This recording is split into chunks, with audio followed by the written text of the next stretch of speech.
What's going on out there, YouTube family? This is Samuel Legger here representing Team JVS. I am back here again for another movie review. This film is a little bit older, but I just got done looking at Arch Enemy, and I then after that looked at Mandy because I was kind of like, oh well, from a stylistic standpoint, like there's certain things that they go hand in hand with, but Mandy was just able to execute it with perfection.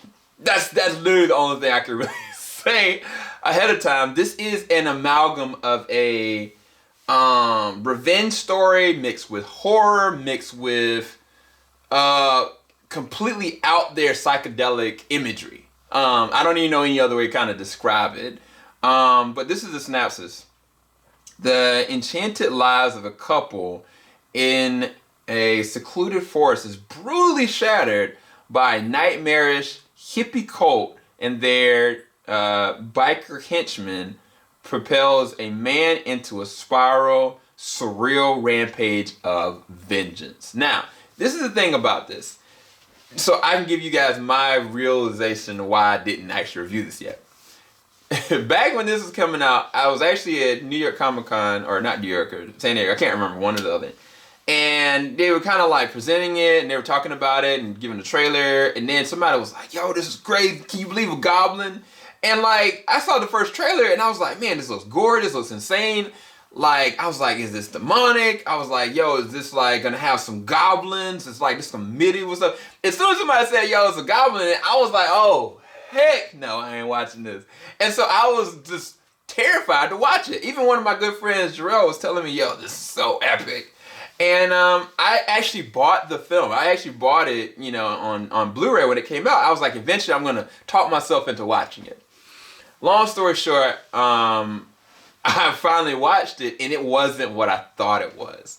Matter of fact, it is very cut and dry. It's just the presentation. The attentions to color grading and detail and red and this atmospheric levels of evil, as well as suggestive like deception.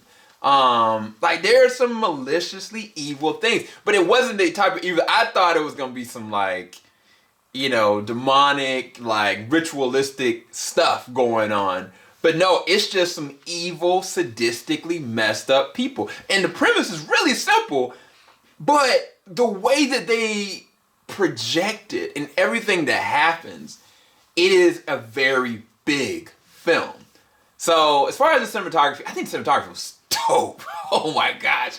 Like, again, I talked about the color grading and the uses of color, but it's the way they use it. The way that they actually use every single sequence, especially in the very openings, is very light, very vibrant. But when this cult and this group starts moving around, you start to realize, and this is led by this guy named Jeremiah, that there is something terribly off.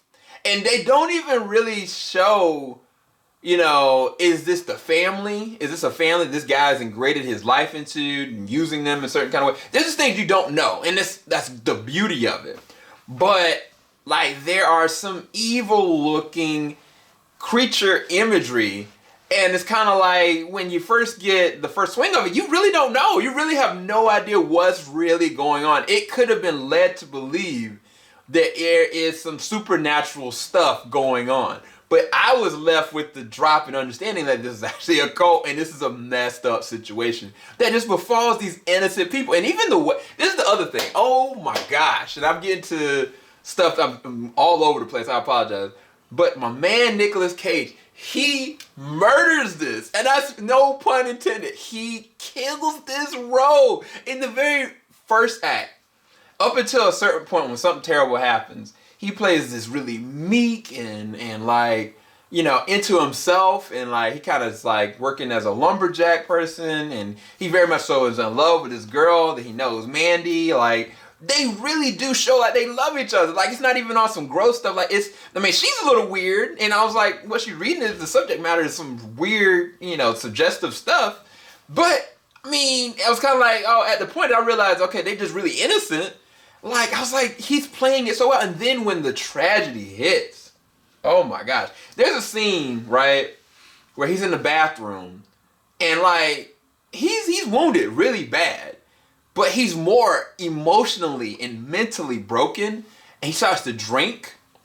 he just keeps doing it, and like that shot and the way that he performs it. Oh, yo, I ain't seen my man Nicolas Cage do it like this in a while. And the other thing about it, from that point up until the very end of the film, he is in full insane rage, Nicolas Cage. I was kind of like, the things that he was able to do from a physicality standpoint, and even the way they allowed him to be choreographed, like it's not on some like, oh well, like he's just a supernatural force. Like, no, he is a man out for blood. They didn't know. These fools didn't know who they crossed, bro. It's the classic Punisher situation. They did not know who this man really was. There was a conversation he had with what's the man's name? Bill Duke's character. In this trailer, and he kind of describes like what's really going on. At that moment, I was like, I'm gonna love this film, because then I realized this ain't the film that I thought it was, but I'm all for it. Like, I was all for it, bro. Like, it is insanity. Like, it's gory, it is violent, it is detestable. Like, there's some like suggestive themes all over the place. There's levels of like drugs and alcohol and like, you know, some terrible people doing some harness, you know, wicked things to other people. But the movie doesn't gratify them. It doesn't like say, oh, okay, they're getting away with this. Like, no, nobody is safe. Nobody is.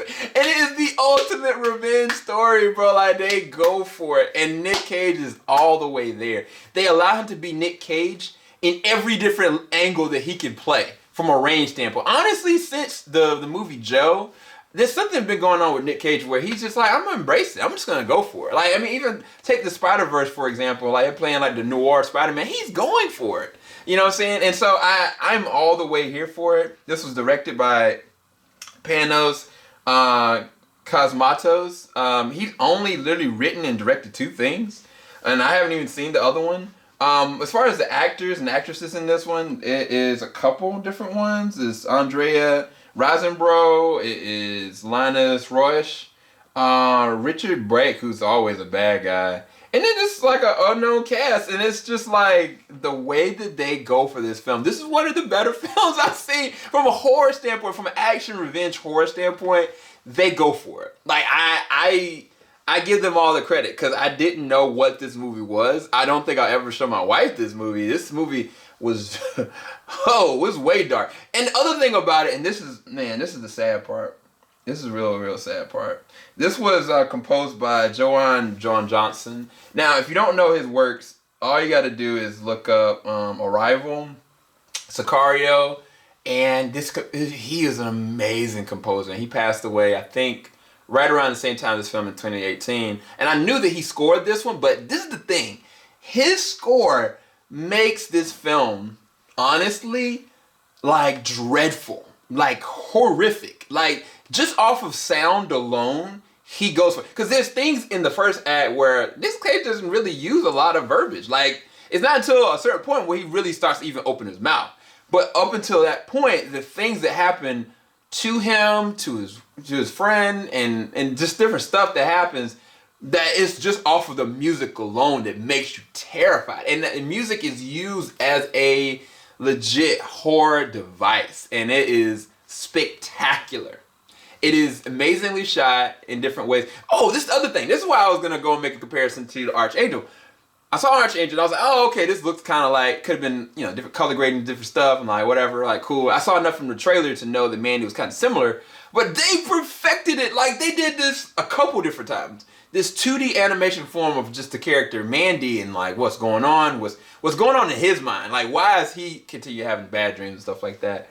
And they really do stylistically show it, but even more so than that, like the transition, like this is not a big budgeted film, but it's such a big film. They cut no corners as far as what they're capable of really kind of doing, from, you know, the gory like prosthetic situation, from like the set pieces and where things are going on in the woods, from the way it was shot. Like, I was able to see everything. There was never a moment in the film even when it was dark, that I wasn't able to see what was really happening.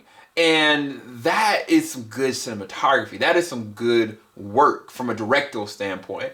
And yeah, I rest this at a 9 or a 10 out of 10. Like, I was really surprised how good this film actually really is. And I'm glad I finally saw it. So I'm about to check out the movie Witch, because I owe it to my man Lucas. But make sure you leave a like, subscribe, hit that bell button. And yeah, let me know if you have any suggestions of anything you guys want me to review. Peace, guys.